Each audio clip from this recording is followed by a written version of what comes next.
I'm assuming that your business has no problem with leads because people are just beating down the door. Wait, no, they just drove in the side of the building. Yes. You may have to go look for some leads. Absolutely. Yeah. Especially quality ones. They don't just drive into your building. No. I wish they did. Yeah, no. That's what we'll talk about this week. Stay tuned. She's the CEO. He's the marketing and operations guy. If it's broken, you need The business fix. What has you excited that's been going on? What's new? So we're working on some initiatives in our organization with AI and HR. So that's been, it's fun for me. Sure. I love it. Yeah, no, I mean, with so many AI things like really coming to a head, it's a big thing. And knowing how you like to move things around and everything like that. No, I'm sure you're having a lot of fun with it. What about anything else? I mean, that can't be everything. I mean, we're avoiding the fact that we have a giant hole in our building. So hopefully we'll start dealing with that in the next couple of weeks. And then I have a kid who's getting ready to leave me for pre-college. So I'm trying not to be depressed. Yeah, no, I get that. Yeah. I mean, it's kind of... It's great for her. It's depressed and happy. It is. I'm very excited for her. I'm going to be staring at her on Live 360 for probably at least the first 4 days, but I'll be fine. Makes sense. Is she where she's supposed to be? Where is she going? What is she doing? Yeah, it'll be fun. I'll expect some text messages. Yeah, about we may that. have to record like extra podcasts and do, Yeah. Need things to do.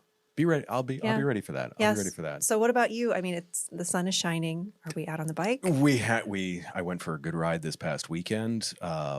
Went to the Outlook, which is difficult to get to. It's about 250 feet above the Ohio River and only about a quarter mile away from the Ohio River. So difficult to get to. Very rocky, very ruddy. The bike may have fallen over a couple of times. It decided it was tired going up these hills and needed a nap. Or maybe that was me. I don't know. How does that work? Do you have a conversation with the bike then? Like, no, hey, we need to get moving. Do you have to carry it yourself? No, okay. No, I just, it yells at me for running out of talent. And then I try and figure out what I did wrong and get up the rest of the hill. We had someone message us and say, hey, look, when we ask for topics, we want to cover what people want to know. They're like, hey, how do you find quality leads? And I know that this person has quite a few connections, not only in terms of just the sales piece, but she also works in terms of recruiting and hiring. okay. So as soon as I said that, you just smiled like huge, like, yes, leads. So we're going to find kind of some of the finding the landscape of quality sales leads, ideal employee candidates, stuff like that. Yeah. In that, I'm going to put a stipulation on this starting out. I'm going to handicap you. No. I want to talk about this, not that you're handicapped in marketing, but we're going to talk about this from the marketing standpoint first off. Sure. Then we will talk about it from the people standpoint. Okay. That's fine. Okay, I good. can do that. Good. I mean, I see a lot of businesses that are like, we're doing marketing. Great. What is it? Right. What are they missing? I mean, they're like, we're doing marketing. Our door is not, getting beaten down. Mm-hmm. In your case, wall. Yes. No one's driving through their building for insurance or HR. Correct. What do you see as a lot of people missing with that? Oh, I think that people often think that marketing is relationship building, and they're not. They're completely different. So your website, your social channels, all those things might attract attention. You can do paid advertising, but rarely do those things close the right people. So you're targeting when you're making a social media post, you may be thinking you're targeting Joe business owner, but you're targeting anybody and half of your friends who are connected with you on social media. So it's really important that you have the quality leads. They come from aligned messaging, human follow-up. So we can't just make an announcement and never follow up or ask people about it. And then clarity around your brand. What about you? It's funny you say that because I used an example the other night when I was teaching the podcasting class. And I made the example with that, like, okay, look, no one is calling Tim Misney because they saw his billboard with him with his eye cocked up that I can't do that. If you're in anywhere in Northeast Ohio, you know exactly what we're talking Yes, about. it's going to make them pay. Yes. Right. Correct. This dude buys every billboard. It's my understanding there's a deal that he has where if a billboard's not being used, it's his. So I get it. No one's calling because of that. Mm-mm. But when they have an accident, they think of that. Yeah, top of mind. Right. So they stay the top of mind. They look at those types of things and they're like, okay, that this is I remember that guy. I've seen that guy. So I'm going to call him. But the marketing piece of it is so it's a great way for you to get your information for your brand, for those other things out there.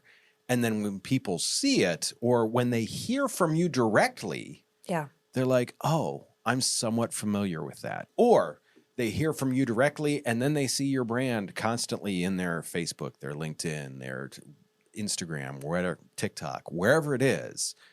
That is the thing that finally says, okay, now we've gotten this. What I loved your piece too about the relationship building. Yeah. You're building, I always like to say you can build the know, like, and trust, but you're not actually there. I make a lot of references in business to like dating. Yeah, it's fair. It's a relationship. It's a relationship. Once again, people are swiping you until they eventually say, okay, yeah. But then they got to start to text you. Yes. And then you go out for coffee. And you got to text them back. And don't be creepy. It's really important. Don't ghost your leads. No, and I mean that's the piece of it. So to me, the relationship piece of it. The other thing that I see with it is people put information out there, and they approach groups, but they don't approach individuals. Yes, that's a really good point. When they look for leads, they're like, okay, who needs my services? Well, think of who should need your services and then go out there and get them. I mean, 10, 12 years ago, you post something on social media, you could get visibility with it. Social media now, I heard someone say this the other day, it's no longer social media, it's media. Yeah. It is flat media. And you are competing with so many people that it is tough to get found. Once again, it's great reassurance. It's great supporting. It's great doing all those things. But to get a good lead, you kind of need to go out and do some of that work yourself. Yeah. And it's a recipe. It's not just I post on social media. It's I post on social media. I did a blog post. I went and did this speaking event. I called this person. I showed up at their door. I sent them a card. We talk about 24 touches.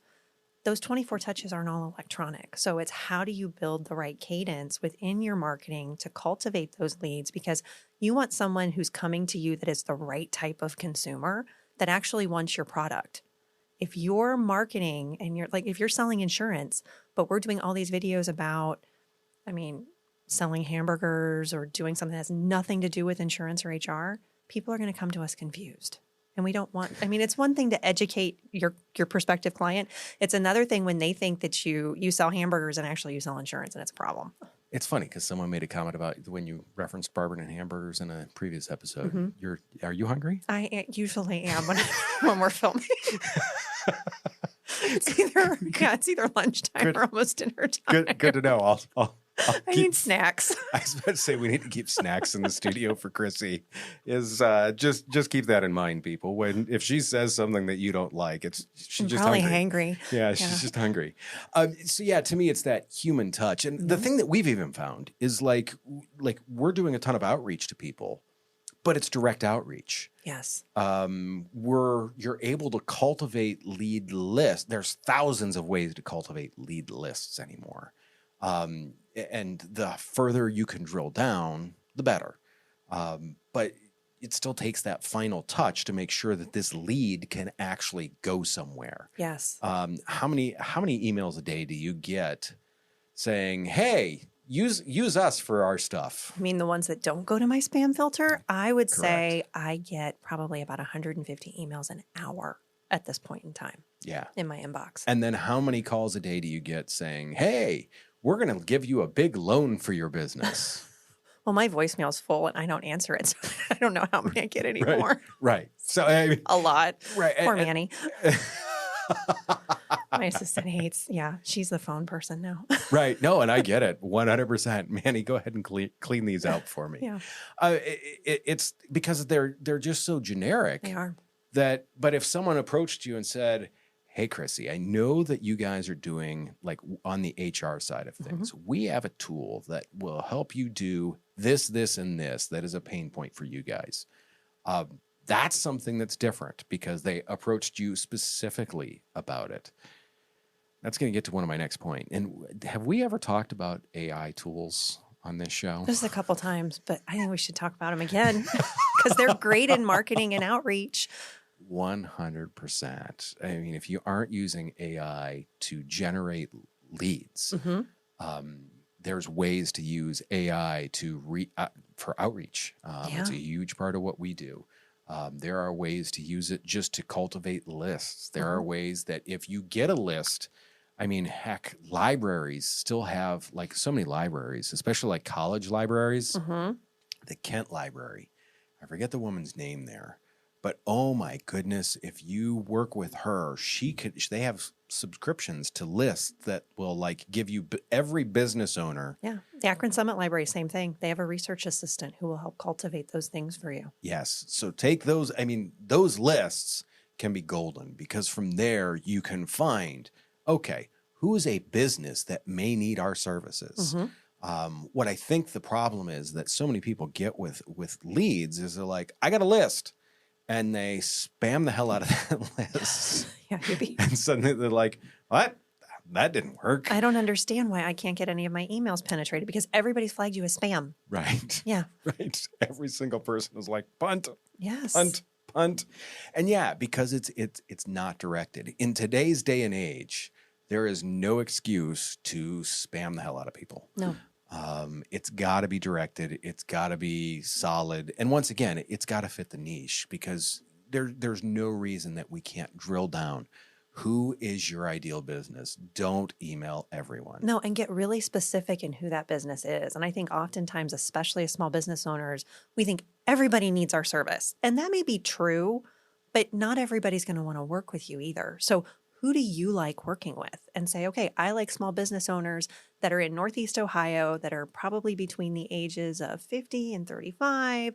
I'd prefer to work with someone who's in this industry and has this many employees. It's okay to drill down and be specific because you're looking for your ideal client and your ideal fit because you want to work with them and they probably are going to want to work with you. We talk about it all the time in the podcast class. I mean, people are like, hey, I'm ready to talk to everyone. And someone has they have a podcast where they are going to be interviewing like female dance instructors and people like that. And they're like, I'd really like to get more men involved. And I'm like, okay, you're a woman interviewing women about dance. This is just not, I mean, you're going to get the men that are interested in that. Yes.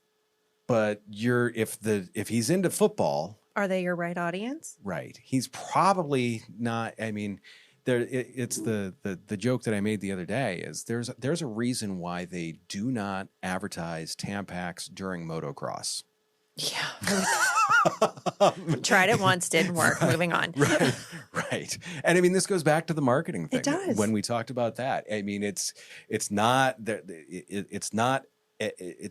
excluding people. It is making sure that you are going after the people that have a chance to be engaged with you and do the other things. Well, I'm thinking like your time is a resource. I think oftentimes with marketing, we think, oh, it's no big, it's free. I'll just take all my time to do it. Your time is money as well. I think a lot of times as small business owners, we forget about that. Yeah. And we're doing social media posts at 2, 3 in the morning. Like, oh, it's okay. No, it's not. Like Target the right way. When I send you some of the posts for this at You're like, Sunday afternoon, yeah, like, here you go. Can you get those posted by Monday? Sure. Here you go. Sorry, it's a little late. No, it's 10 o'clock at night on a Sunday night. In order to avoid moments like that, where you're getting something at 10 o'clock at night on a Sunday night, you should probably hire the right people. Yeah. Like that Delegate segue? effectively. Right. Delegate effectively. Hire the right people. When it comes to leads on hiring the right people, this is one that I love. Yeah. Because I had this conversation with someone the other day. They're in law enforcement, and they're like, HR is like, we posted the job. And what's interesting is like HR refuses to talk to marketing. Oh. Right. Yeah. Right. And I've seen this in so many businesses where HR is like, nope, we posted it. Well, right. But how are you going to market this? It's on Indeed. How are you going to market it on Indeed? Right. Because that's where everybody posts. Everybody posts on Indeed, LinkedIn, and then ZipRecruiter. Those are the three big ones. Yeah. I mean, and you're in the same. How do you differentiate yourself? Yeah. Oh, well, we post that we have pizza on Fridays.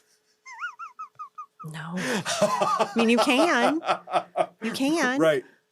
And that is exactly who you're going to get. The people that just want pizza on Fridays. Yeah. So, a couple things I would say with marketing a position, having communication with the marketing team, making sure that you're on brand for who you want to attract is really important.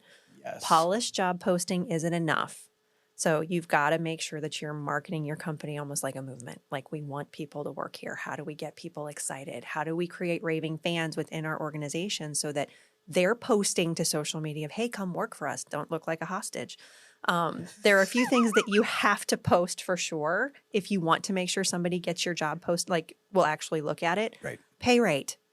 Put the pay rate in, because oftentimes people are like, it's a management position or it's a general open position. It's like, if people don't know how much they're going to make, either no one is going to apply for it or everyone is going to apply for it, and you're going to have a problem trying to filter those things out. And then let's say you have a highly qualified candidate you're interviewing and you're like, this is a $40,000 an hour or like a year position. And they're like, I make $80,000 now. You wasted my time.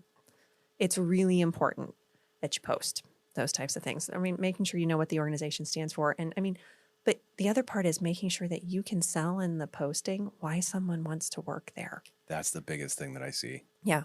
And it's not, we're going to have pizza on Fridays. It's like, this is the potential to get engaged in the community. This is what we do as an organization. Like, talk about what you would say to your customers. Say those things to your potential employees too.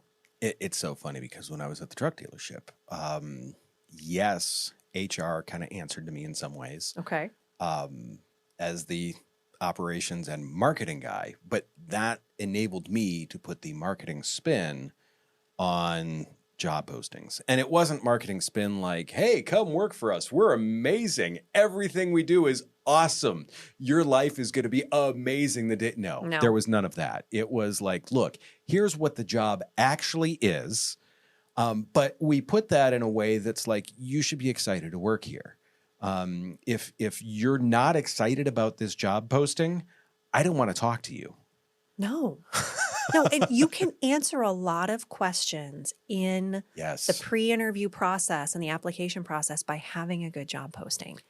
And you can tell as you're interviewing people if they even read your job posting. If they follow up in the questions, or you're saying, hey, did you know, like, this is a job where 90% of it's outside. What do you mean? It's posted in the job posting. I didn't see that. And we're like, oh, it's the third thing. So it's important to make sure that you're clear. And again, we've talked about it in the past. Brene Brown says to be clear is to be kind. Be kind to yourself in this situation as you're recruiting and you're interviewing. Make it clear at the very beginning so you know what people are, so they know what they're getting into and you know who you're interviewing. Yeah.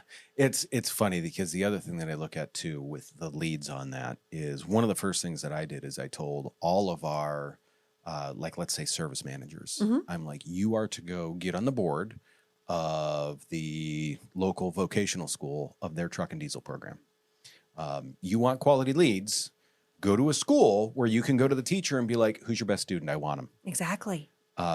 Get involved with things like that. The more involved you get with things outside of the business, the more quality leads you are going to find. It's tough to get out of the office sometimes. That's why you, I believe, enjoy coming into the podcast studio. It is a padded room that is safe for you. It's great. everyone told me I'd end up in a padded room when I got older, and yeah, that's come true. But yeah, to me, it's getting out of the office to actually go find people rather than thinking that, hey, they're going to hit the wrong pedal at Starbucks and drive into the side of your building. Yeah. I don't know why I'm still stuck on that. Probably because it's been since March and I still have a hole in my building. And Yeah, I drove past the other day and I'm like, that still looks like it's going to be November and we're still going to have a hole in our building. I mean, it's decorative. That's it. Just keep telling myself that. I'm like, commercial insurance. We don't do commercial insurance, but eventually I'm probably going to wind up doing it because no one does it well. It's annoying. It's okay. I'll be fine. How do we shift to talking about marketing and leads and operations perspective? Yeah, no, it's interesting from an operational perspective. I mean, to me, it is, and I think you really covered it, but I kind of want to sum it up. Yeah, it's intention. Leads are not going to happen. They have to be cultivated. They have to be found. And what's difficult is if you're not finding them, you need to look someplace else. So there's some changes happening in the business world. I don't know. Few. Small changes. You need to change with it. Some of the existing things don't work. And what's interesting is some of the old things are working better now. That personal touch, holy cow. Yeah. It means a lot. It means so much. I mean, when we send outreach to people, they're like, wow, you watched the podcast. Thank you. I'm happy to talk to you because we sent something personal to them. It's huge. I think so. And I think also when you're cultivating those first leads, talking about it being relationship, it's even taking a few minutes to go on their social media or look and see if there's anything that they're doing that you can engage on. Hey, I noticed that you celebrated a work anniversary, or I noticed that your company just celebrated 50 years in business. I noticed that you just went and did this wonderful work for a local nonprofit. Thank you for the time that you did that. Like, there's ways to engage. You don't have to be creepy about it. You really should not. Don't have to. You shouldn't be creepy about it. I saw your mom had a birthday 2 weeks ago. Yeah, don't do that. No, but I totally get that too. And I mean, once again, you can take those lists, like we talked about, giant lists, parse those down into the 200 or 300 that you think, okay, fit. Go to their social media real quick. I mean, is it a cultural fit? Do you think they're open to it? Yeah. Spend that 2 minutes, enter that in. And I mean, look, once again, it's effort, but you're going to be able to parse that list down and move forward with that. Well, and God forbid if you have a meeting with that person, if you do not check their LinkedIn or their social media in some way before you meet with somebody, I mean, or go to their website. I can't tell you how many people are like, it's really nice to see that you've got marketing rock stars on your website. I'm like, yes, we do. Those would be my children. It's nice when people are like that. Or they're like, oh, we like your mascot, your AUI mascot. She's really cute. I'm like, yeah, thanks. Ziva the Wonder Dog's pretty awesome. Like, it's those moments as opposed to, we noticed that you do X. And I'm like, no, I don't do that. Right. Where'd you Googled the wrong AUI. So.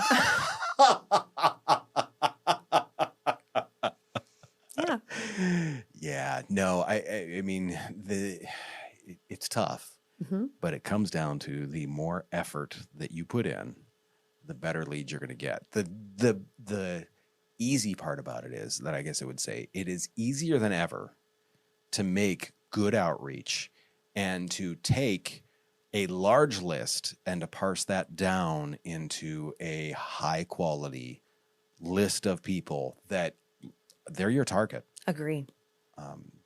I mean, it's easy to figure out, like, these people could possibly be interested with a little research, because there is just so much information out there anymore. Yeah, because good leads comes with good lead qualification. If you can qualify your leads ahead of time, you're going to save time, money, and freedom.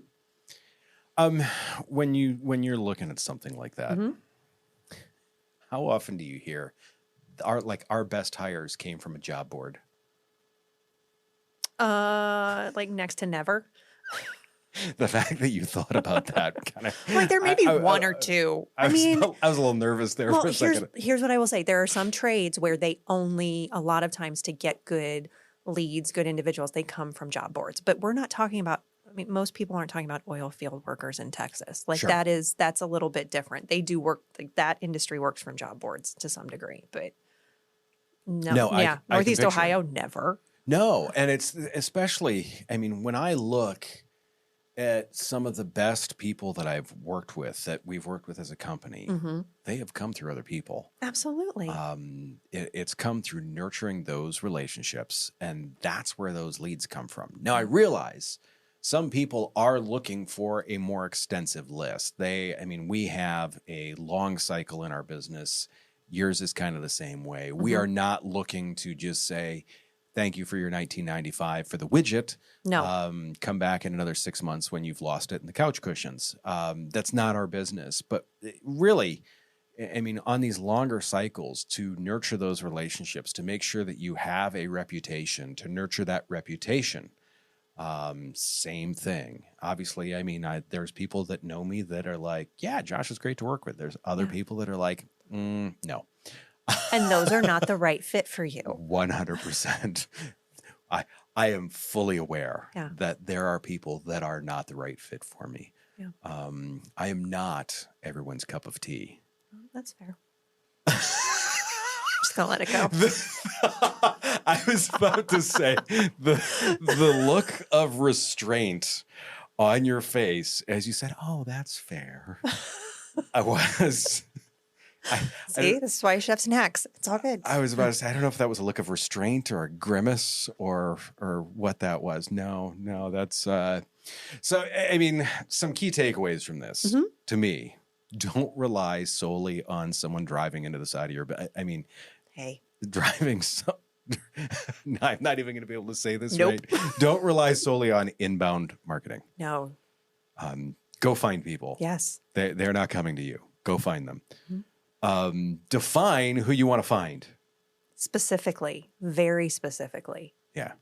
The more specific, the better. I always tell people you need to picture a person, Yes. one person, and they can be adjacent to that person, but you have to pick a person to start with. I know so many people talk about the avatars now. I think some people take it a little far. They can. Like when they name them, I'm like, hey, we name ours. It's okay. We'll talk about it later. To me, it's just weird because like we're only looking for Alice now, and I'm like, well, we don't talk about it that way. Okay, because I've heard that. Utilize some AI tools. Do you have an instance where you've used that you can talk about? I have. So in looking at qualifying some of the sales leads that we have, some of the meetings that we're having, it's going to a LinkedIn profile, downloading that LinkedIn profile, dumping it into ChatGPT, asking it a couple questions and going, this is ideally, how do I target this person to get them to position or see the value in AUI or Clarity HR? And I think that teaching the sales team to do that has been super impactful in our organization. We have much better meetings. We close faster.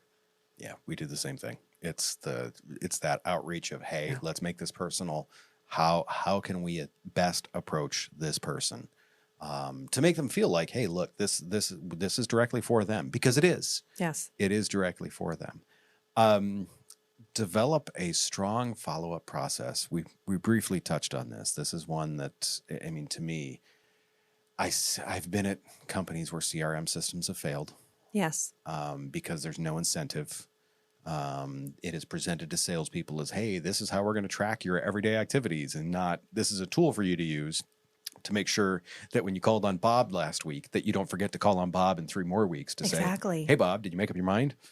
Well, and realizing too, sometimes with your CRM systems, they have to be flexible and nimble. You can change the cadence of follow-up. Maybe it is every 3 weeks, but every 3 weeks does not mean an email. This 3 weeks, we're going to send an email. In 3 more weeks, we're going to send a letter. We're going to write something. We're going to send donuts. We're going to do something that isn't necessarily the same thing every time. Be flexible in your process. I've never gotten donuts. You're not our target client, Josh. Good point. Sorry. Once again, this talks about cultivating good leads, and this is the prime example. The other part that say key takeaway, focus on your culture to attract the quality employee. Yeah. What's one common mistake you see businesses make when trying to sell their company to a potential employee? Oh, gosh. This is our quick shot closer topic. We're going to try and end things this way now. So you've got a sentence and a half to answer this. They don't know how to define what their company does that makes them special. Ooh, good one. I like it. Yeah. I like it. That's an interesting one. Yeah. Are you ready for my question for you? Sure. Let's hit it. What's the most surprising place you found a great sales lead or a fantastic employee? Interestingly enough, it was an employee that we had found that just came through a friend of a friend. Oh, those are nice. And so this is like two connections removed. Yeah. And this person just ended up, they're like, yeah, not real happy where I'm at. Would like to talk about changing. And you hear someone like that, they're like, and I mean, it just worked out beautifully, worked out wonderfully. So yeah, I took longer. That's okay. Okay. You didn't have your clear defined. Thanks for the mulligan on that one. You're welcome. That being said, thank you again, Chrissy. These are always fun. I want to encourage everyone to go to businessfixpodcast.com. Go visit the website. Chrissy's team actually put that together, and it looks fantastic. The border up top is amazing. Well, thank you. Lem did a good job. It's all very good stuff. Find us on socials at The Business Fix. Leave a review. Make sure that you subscribe. All those other things that every other annoying YouTube and podcast person asks about. Next week, we're talking about meetings. Yay. Buckle up. It's our 10th episode, so we're going to have a meeting about it. You're welcome. So excited about that. I am. I love meetings. Do me a favor. Take care of yourself if you can. Take care of someone else, and don't have a meeting.